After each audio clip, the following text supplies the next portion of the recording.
Passe le mic. C'est le moment où on partage le mic avec un ou une invitée, expert ou experte dans l'industrie e-commerce. Et cette semaine, nous passons le mic à Aria Ardalon, qui est CEO de Buybox. Et aujourd'hui, nous recevons Aria, le CEO de Buybox. Hello Aria. Bonjour Aria. Bonjour. Bienvenue dans le podcast Le Café de l'e-commerce. Merci. Alors Aria, est-ce que tu peux te présenter, nous dire qui tu es et surtout, qu'est-ce que c'est que Buybox ? Oui, alors, je suis le CEO de Buybox et Buybox, c'est une solution qui accompagne aujourd'hui plus d'une centaine de marques dans la gestion de tous leurs programmes de cartes cadeaux. Moi, Aria, tu vois, la première fois que j'ai entendu parler de Buybox, il y a quelques semaines ou quelques mois plutôt, je vois le mot carte cadeau, je me dis aucun intérêt. Enfin, ça fait partie de c'est presque low-tech, tu vois. Ça existe depuis tellement longtemps. Et j'avoue, plus je creusais, plus je trouvais des trucs intéressants. Donc, je suis extrêmement content et ravi de pouvoir échanger avec toi. Et je vais porter la casquette de l'avocat du diable et essayer de démontrer quel est l'intérêt ou pas justement de la carte cadeau. Est-ce que tu peux déjà, parce que moi-même, franchement, la première fois que j'ai lu Buybox, je savais même pas ce que c'était une carte cadeau. Enfin, qu'on soit tous d'accord sur qu'est-ce que c'est qu'une carte cadeau, la définition de la carte cadeau. Alors, la carte cadeau, c'est beaucoup de choses à la fois.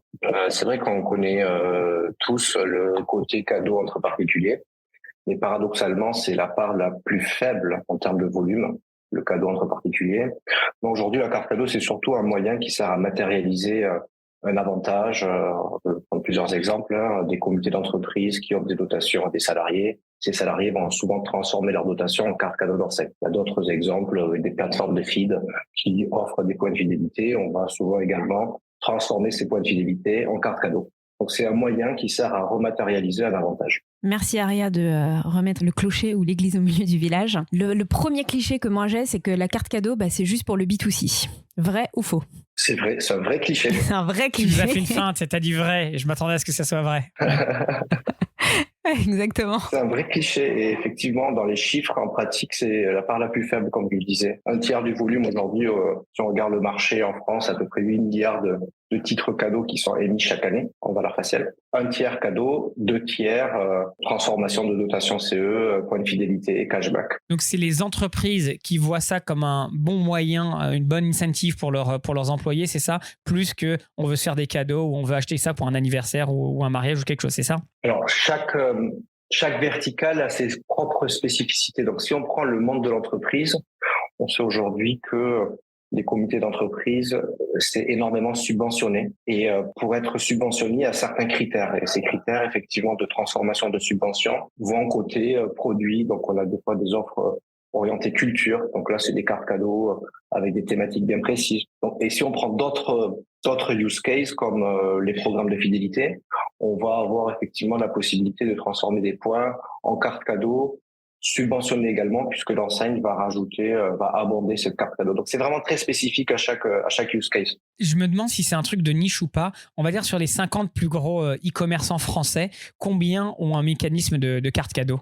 Tu dirais comme ça au feeling? Plus de 95%, voire 100%. Wow. Ah oui, donc c'est archi la norme. En tout cas, tout le monde a d'une manière ou d'une autre quelque chose. C'est la norme, ouais. Aujourd'hui, c'est la norme, effectivement. Ça représente un programme de gift card, de carte cadeau qui fonctionne bien. C'est entre 5 et 7% du chiffre d'affaires global d'une société qui est généré via la carte cadeau. Donc, c'est quand même assez gros. Aria, du coup, si on comprend bien, la carte cadeau, c'est pas une technique ou une tactique marketing de niche. En revanche, comment est-ce que tu calcules le ROI d'une carte cadeau ? Est-ce que c'est difficile à démontrer? Alors, c'est très facile à démontrer, le ROI, puisque c'est... Par un petit calcul. Exactement. En fait, on a sur une enseigne un potentiel en termes de volume de cartes cadeaux. Ce potentiel-là, on va prendre le chiffre d'affaires global d'une entreprise, son panier moyen. On va prendre à peu près 5% de ce chiffre d'affaires global et ça représente le plan, le volume à aller chercher avec les ventes de cartes cadeaux. Un tiers proviendra de la vente directe aux particuliers, donc avec l'usage cadeau entre particuliers. Et là, effectivement, il faut déployer le mécanisme d'une manière omnicanale, donc la carte cadeau puisse être achetée en ligne, en boutique, format électronique, format physique. Puis ensuite, il faut attaquer le marché B2B avec toutes les plateformes qui vont permettre d'amener du volume, les comités d'entreprise, les programmes de feed, les plateformes bancaires, etc. Une fois qu'on a ce volume-là, on va mettre en face le coût, donc le coût de distribution, le coût des prestataires, en sachant que dans tous les cas, on a une moyenne de 5% du volume total des cartes cadeaux vendues qui expire. Et Et ça, c'est du produit exceptionnel. Donc, le service, en fait, se finance par lui-même. Ce que tu veux dire, c'est que 95% des gens vont effectivement l'utiliser et du coup, tu peux faire un discount parce que tu sais qu'il va y avoir une partie qui l'utilisera jamais, c'est ça? Alors, c'est un peu plus détaillé que ça. On va avoir deux typologies de clients. Ceux qui vont dépenser plus que la somme de leur carte cadeau. Donc, j'ai une carte cadeau de 100 euros, je dépense pour 120, donc je rajoute de ma poche 20 euros. Donc ça, c'est le paiement complémentaire, c'est l'upsell quelque part. Et puis après, j'ai une partie des clients qui vont dépenser sur les 100 euros peut-être que 97 euros et qui vont oublier le solde restant. Et au total, effectivement, ce solde restant qui expire, c'est 5% du volume total qu'on a émis sur une année. Aria, le marché des cartes cadeaux dans le monde, est-ce qu'il y a des pays qui sont fanas de la carte cadeau? Et puis surtout, deuxième question, comment est-ce qu'on se situe, nous, en France? Alors, les pays anglo-saxons sont beaucoup plus en avance d'une manière générale sur la carte cadeau. Pourquoi? Parce que au-delà, effectivement, de tous les usages autour du cadeau, de la récompense, etc., il y a énormément de promotions qui sont basées sur les cartes cadeaux. C'est limite, en fait, le marché du couponing, tout le marché du couponing qui utilise la carte cadeau comme outil. Donc, c'est énorme en termes de volume. La France, c'est un des plus gros marchés de l'Europe. Donc, c'est plutôt pas mal, en fait. On retrouve un petit peu les mêmes, on va dire, traits, de caractéristiques du poids de l'e-commerce. On a des champions qui sont UK, Allemagne, France, qui sont aussi très forts en termes de volume de cartes cadeaux. On a de l'autre côté du continent, l'Asie aussi, qui a de très beaux chiffres.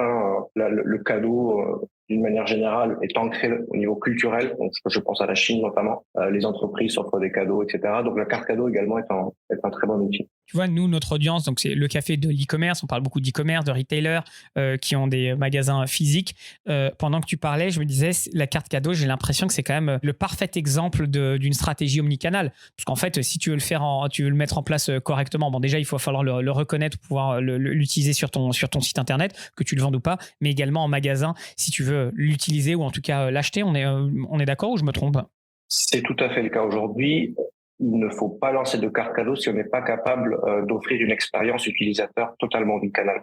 C'est-à-dire, on va pas dire au client, t'achètes cette carte cadeau en magasin, mais tu peux la dépenser qu'en magasin. En ligne, c'est autre chose. Ça, c'est à éviter. Aria, est-ce qu'il y a encore des marques, des enseignes ou des entreprises dans le cadre du B2B qui sont réfractaires à la carte cadeau? Si oui, on veut des noms. Quels sont les noms? Non, mais quels sont leurs arguments? Ah, c'est difficile à mettre en place, mon marketing n'est pas prêt, ou j'ai pas l'argent. Dans le B2B, c'est-à-dire dans la distribution B2B, ou de mettre en place tout simplement une carte cadeau? Juste dans la mise en place de carte cadeau. Alors aujourd'hui, c'est vrai on ne voit pas de réfractaire à la carte cadeau. C'est plus effectivement, est-ce que je commercialise dans un scope international de suite ou est-ce que je commence par un ou deux pays? Mais c'est vrai qu'aujourd'hui, il n'y a pas vraiment d'inconvénient à mettre en place une carte cadeau. C'est que du plus, un nouveau circuit de distribution, un nouveau canal de distribution qui va dans tous les cas générer du volume. Et ça fait partie des projets effectivement qui sont priorisés aujourd'hui. Est-ce qu'en problématique, je pense à voix haute, mais tu vois, si tu me dis 5 à 7% de revenus, c'est en carte cadeau, c'est de l'argent qui est dehors, qui va arriver. Enfin, c'est pas de l'argent, c'est des coupons ou des cartes cadeaux qui sont dehors, qui peuvent arriver n'importe quand. Donc, en termes de prédictivité des revenus, il y a peut-être. Et en plus, où est-ce que tu vois, tu l'offres à un endroit, mais tu dois le sourcer ou tu dois donner le produit à un autre endroit. Est-ce que ça crée pas justement des problématiques de gestion, de compta, etc. C'est pas complexifier les process, justement? Alors, tu pointes le doigt effectivement sur la complexité de la carte cadeau, et c'est vrai que c'est un projet complexe. Déjà, une vente de carte cadeau, par exemple, c'est pas du chiffre d'affaires, c'est de l'avancée à compte. C'est son utilisation qui remonte en chiffre d'affaires. Effectivement, il y a des aspects techniques, il y a des aspects légaux qui font que c'est un projet d'entreprise qui va toucher un peu tous les services, d'où la nécessité soit d'être bien accompagné, soit de bien travailler en amont son projet pour prendre en compte tous les aspects. Ouais, donc là, je suppose que c'est là où des solutions existent. C'est pour ça que le marché de la carte cadeau s'est créé. Tu vois, avant l'enregistrement, je te demandais si les cartes cadeaux, c'était online, offline, et tu me disais que vous vous occupez toute la partie digitale et c'est ensuite à la marque de générer son print. Je peux pas m'empêcher, parce qu'on en parlait pas mal ces dernières semaines avec Laetitia, de la fraude, de me dire il doit y avoir beaucoup de fraude aussi dans ce secteur-là. Est-ce que ça, c'est quelque chose, la responsabilité vous incombe et vous mettez tout en place pour justement faire attention comment on gère ça, ou est-ce que c'est le retailer, et quel est l'état de la fraude justement? Est-ce qu'on c'est infinitésimal ou est-ce que ça représente une grosse partie? Non, la fraude à l'achat d'une e-carte cadeau, c'est quelque chose effectivement d'assez important si on ne prend pas les prédispositions à l'amont. Alors, pour ce qui est de Buybox, on a fait le choix et on a pris le positionnement d'apporter une solution globale qui va également gérer la fraude et jusqu'à porter la responsabilité. Après, je ne sais pas comment fonctionnent les autres, mais effectivement, ça fait partie des points d'attention, des risques dans la mise en place de ce produit-là. Pourquoi? La raison est très simple. Si vous arrivez à acheter une carte cadeau de manière frauduleuse, elle devient immédiatement valable pour une dépense, en fait. Vous allez acheter de suite avec la carte cadeau et puis vous n'avez pas de retourner. Donc, il faut être très, très vigilant et avoir des moteurs robustes anti-fraude au moment de la génération de la carte cadeau. Aria, 2 questions. À quel moment ça cartonne les cartes cadeaux? Bon, j'ai ma petite réponse. Je pense à Noël, ça fonctionne du feu de Dieu. 50% du volume annuel se fait en novembre et décembre. Alors, il y a 2 raisons. La première, pour l'usage B2C, enfin pour l'usage cadeau entre particuliers, mais forcément, Noël, c'est très, très fort. Il y a deuxième effet dans le marché du B2B, c'est qu'en général, les dotations sont également distribuées en fin d'année. Donc, ces 2 effets font que, effectivement, on a une très grosse partie des volumes qui sont regroupés sur 2 mois. Et dans quel secteur est-ce qu'il y a le plus de cartes cadeaux? Alors, il n'y a pas de bon ou de mauvais secteur. Tous les secteurs qui se lancent aujourd'hui dans le business de la carte cadeau arrivent à driver du volume. Après, il y a certains secteurs, effectivement, qui ont une plus grosse traction. Et c'est lié à des périodes. Actuellement, nous, ce qu'on voit, c'est que le marché du tourisme repart très, très fort. Très, très fort. Et effectivement, les cartes cadeaux, pour pas en citer qu'une, que ce soit du Airbnb ou d'autres très belles références, vont profiter de cette reprise de manière assez spectaculaire. Les cartes cadeaux, tu peux te les faire rembourser ou pas? C'est comme n'importe quel produit, tu as 14 jours pour te le faire rembourser. Et c'est quoi le taux de... On dit pas taux de retour dans ce cas-là, mais taux de remboursement, je serais curieux. Exactement, donc c'est comme n'importe quel produit, on a 14 jours pour se rétracter. Par contre, vu que c'est pour un cadeau, le taux de retour est très faible, c'est-à-dire qu'on le fait que si on a changé d'avis sur le cadeau qu'on souhaitait faire, mais en général, ça c'est faible. Aria, je m'adresse à l'entrepreneur que tu es. Qu'est-ce qui fait qu'un jour tu t'es dit, tiens, je vais me mettre sur le marché de la carte cadeau? Parce que moi, personnellement, je ne sais pas si ça me viendrait à l'esprit. Mais qu'est-ce qui se passe dans la tête d'un mec qui lance Buybox? D'un point de vue marché, la carte cadeau, alors si on se remet en 2014-2015, c'était un marché très très peu digitalisé. Et surtout avec peu de SaaS, peu de solutions SaaS, en fait. À l'époque, il fallait se tourner vers de grosses agences ou des ESL pour développer son offre carte cadeau. Les e-commerçants qui développaient eux-mêmes leurs services sont incomplets. Et surtout, donc, ce que j'avais constaté, c'est encore un taux assez significatif de marques internationales sous-équipées. Donc, pour Buybox, c'était le parfait time to market. On voit autour de la carte cadeau, donc ça peut paraître assez énorme, 5-7%, mais ça se justifie par le fait qu'il y a plein de supports, des coupons, des bons d'achat, du cashback, tous ces outils qui existaient, tous ces supports sont en train de converger vers la carte cadeau, qui est en fait le moyen de paiement de l'enseigne. C'est son propre moyen de paiement. Il y a toute une stratégie autour pour acquérir des clients, les fidéliser et les animer autour de ce moyen de paiement qui est le moyen de paiement de l'enseigne. Aria, bon, ta réponse à tout, c'est quoi les inconvénients de la carte cadeau? Pour qui c'est pas? Et on se met du point de vue des marques, tu vois, des enseignes. Pour bon, déjà, tu m'as dit que 95 presque 100% long, donc je sais pas s'il y a vraiment un inconvénient, mais je veux pas imaginer qu'il y a quelque chose il y a que des côtés positifs. Alors, l'inconvénient, si je dois me placer côté client, donc marque, c'est qu'on peut ne pas s'impliquer dedans. C'est-à-dire qu'on est obligé de se poser et d'avoir une vraie stratégie de marque autour de cette carte cadeau. On peut pas juste aller, on met le produit et puis ça vit tout seul. Dans la carte cadeau, on doit l'utiliser. En fait, c'est vraiment le socle stratégique de la stratégie d'acquisition client et de fidélisation. Donc, il faut passer du temps dessus. Aria, vous accompagnez vos clients aussi? Buybox dessus? Tout à fait. En fait, nous, on a une approche 360, c'est-à-dire expertise, tech et commercialisation. Donc, en fait, on est vraiment partenaire de succès du programme de carte cadeau de nos clients.